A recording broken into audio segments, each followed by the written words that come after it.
They bite, and then they build.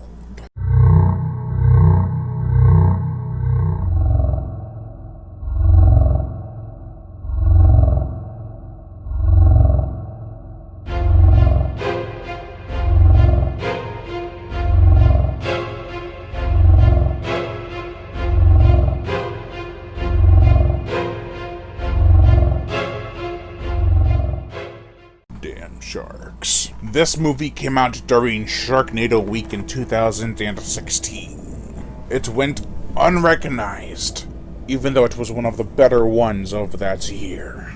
But before we get into it, make sure to check out my book, Chomp, which was written in time, thank God. This is a killer shark book that I wrote, and I'd be honored if anyone would check it out and give me feedback on my second book, my first being Wild Man. The links to purchase it on Amazon on paperback and or Kindle are in the description below. Let's get into the review. The plot: a job-related retreat heads off into I want to say Canadian lakeside or whatever. It's not really like, it's just a river, really, but I'm pretty sure this was filmed in Canada. Anyway, they go there just as it is discovered that a huge pack of bull sharks have started killing off people and using their bodies to build a dam. Wow. Can they survive their encounters, their horrible boss, and a pack of vicious bull sharks? It's not calling out bull sharks like, "Hey you damn sharks!" So the sharks are literally building a dam. D-A-M, not D-A-M-N, out of human body parts. That's just messed up, and it's a total recipe for gruesome fun. I love the setting of this place. It's just a cold-looking lake river that connects to the ocean, and it feels very fitting. Like, it's not supposed to be swam in, but people do anyway. For the characters, we have John Pullman. Oh, like Bill Pullman, like in Lake Placid, because this movie's kind of like Lake Placid in certain scenes.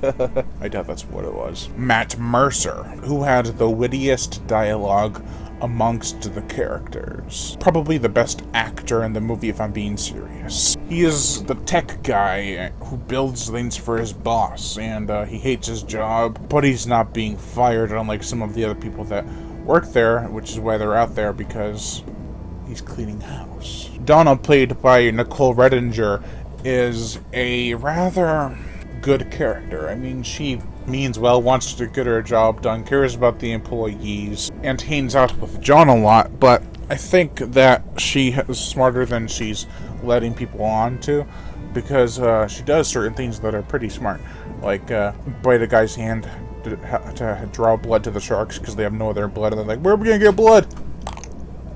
Solve your problem. She's a good actress too. She's also really good at archery, which comes in handy. Tanner Brooks, played by Jason London from Mississippi River Sharks, is hilarious as the bad guy, the big boss who's just an idiot and has creepy little hands. It's really funny the way John describes him at the end. "You know, no one likes you, despite your creepy little hands. You still expect people to like you." Kate, played by Jessica Blackmore, is the ranger of the area. She comes out first thing in the movie as finding out, oh my god, there's sharks out there. After the second victim happens, she's already on it, going to go to radio for help, and no one answers, so she goes to a redneck's cabin, a doomsday prepper, and he has all these weapons. Oh boy, it's a lot of fun. Speaking of that redneck, Carl, played by Robert Craghead from To Lava to Lantula, is awesome in this movie. He fights alongside Kate throughout like 90% of the film, and is just hilarious and a lot of fun.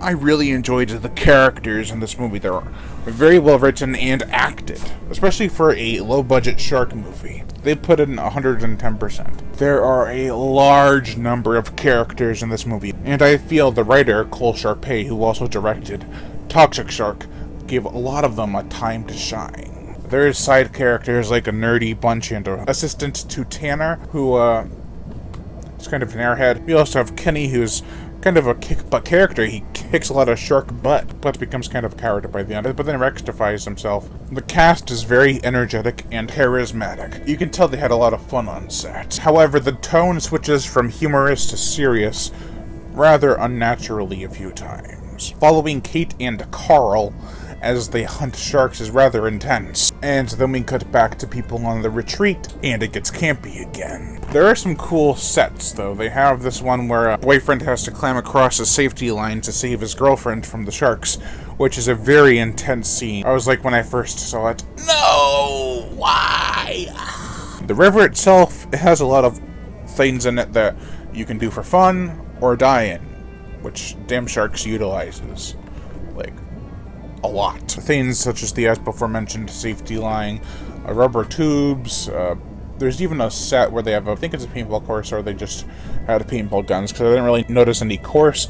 They also have rafts and boats, and it's just a lot of fun. The gore, the effects, people are ripped apart in this movie. Limbs severed, heads bitten off, a guy is torn in two, and blood is everywhere. There's a lot of severed body parts in this movie. I mean, given the concept, it's really no surprise. The CGI in terms of the sharks and human models are actually pretty good. Steve Clark, who does a lot of really good work with shark movies, actually gave a little bit of weight to these bull sharks, which doesn't happen with a lot of these CG models in shark movies. You don't feel the weight of the sharks. They feel like they're floating around. Also, one of the other sets, the log bridge, was campy, not that great looking, but it fit with the tone of the scene, kind of.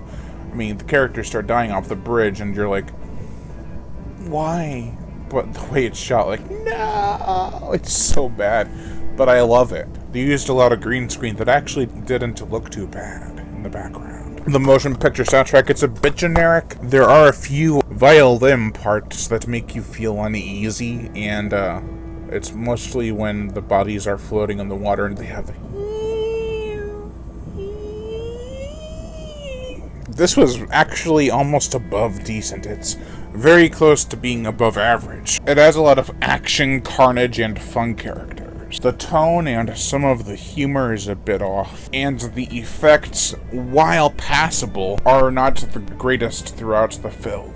I still recommend this one, though. It's kind of like, as I said, Lake Placid, if Black Lake was filled with a bunch of bull sharks and not crocodiles. Overall, I give Dumb Sharks a 2.5 out of 5. Look at that back cover. The front cover sucks, but the back cover, that shot right there, is pretty cool.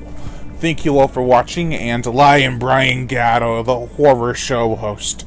Make sure to like, comment on, as well as share this video. Like my Facebook fan page, and support me on Patreon, where even $1 a month will help keep this channel going on strong, and I'd greatly appreciate it. Plus, you'll get access to body counts and music videos that you can't get on YouTube because of copyright and age restriction. Also, hit that notification bell, and as always, subscribe.